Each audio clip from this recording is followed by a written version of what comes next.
Now, after you become aware of these moments in your life where you've been wounded by your father, you must write them down. Write them down so they don't get forgotten or lost. The next step is to reconnect. Now that's a bit scary, I know, and that's where if you have a friend that is open to these things, or better even a counselor, mind you, a good counselor, not just anyone that you can talk to, that is open to these things, ask them to help you. Because this is where you can hold back a bit because of the anger or the sorrow that will come to the surface. And of course, as boys, we've been conditioned not to express our feelings, largely. Boys don't cry and don't be angry, be a good boy and all that. So your body will want to hold back. But after you reconnect with your true feelings, you can start expressing them. And one way to do that, to actually put your finger on this is what happens and this is what I'm angry about, is to write a letter. This is powerful. I've done it a couple of times, more than a couple of times. That's powerful. Write a letter to your father. And I can tell you a story where I still believed at that time that my father was a good man, he was perfect, but my friends from the men's group that I belonged to at the time, they insisted. They said, please George, write him a letter. If you believe that's good, just spend time in silence and just see what comes up. So when I started to write, I just started to write, well, thank you for being a good father, you've always been there, you've always protected me, provided and all that. But then I started to shake.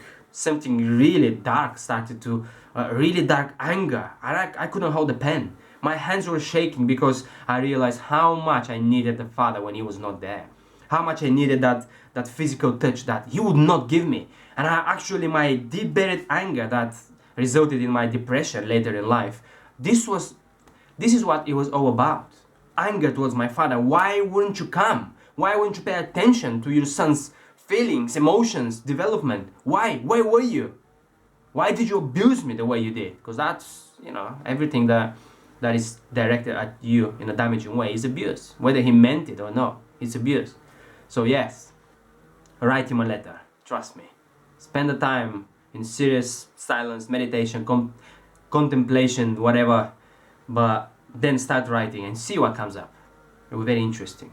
And then after you are aware of these feelings, express them. Don't hold them back anymore. Go and find something to punch, not a person, not a living thing. Just express your feelings physically. It's very important for you to hit something, especially for those of you who have never been encouraged to be present in their body, to express their anger as boys, physically, stand up to bullies and all that. If you've never had that, it's very important for you to use your body to express your anger, because that anger might kill you in time. Depression kills. Unexpressed anger results in depression. You have depressed something. So, yeah, do that. Do that and connect with your true feeling. I want you to take this seriously. This is not just one part of the whole journey. That's the backbone of the journey, the father wound. Because I'm telling you, this wound shaped you. Like, you have no idea how much. One example. Now, many boys who had fathers who were rigid and very, if you like, right-wing, very old-school rigid, they become,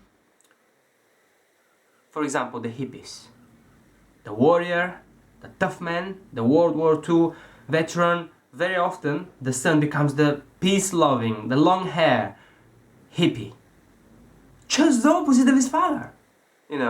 Very often people that are religious and rigid in their dogmatic religiosity, their children become atheists or they drift to a spirituality that's totally the opposite of their fathers. You see? Now, once you drift away like that, totally rootless, you will purposefully, although it's subconscious thing, stay in a place where you will miss out on a lot of goodness in life. Because this father, it was not all bad. You carry his DNA, and there's a lot of goodness in that DNA, but it's not released because the subconscious might say, I don't want it. And so you drift away and you become someone else. And this someone else is always going to be lacking. Like, for example, the man whose father was passive and weak, and he hated that. He hated to see his father being put down by the mother or whoever else. And so he became so violent and aggressive that that's just scary. He abuses his own family because of that. He doesn't even know why. Because he is sworn subconsciously saying, I'll never be like him, weakling. Nobody's going to mess with me. And the opposite is the father that is oppressive, that is a harsh, strict disciplinarian, the son becomes weak.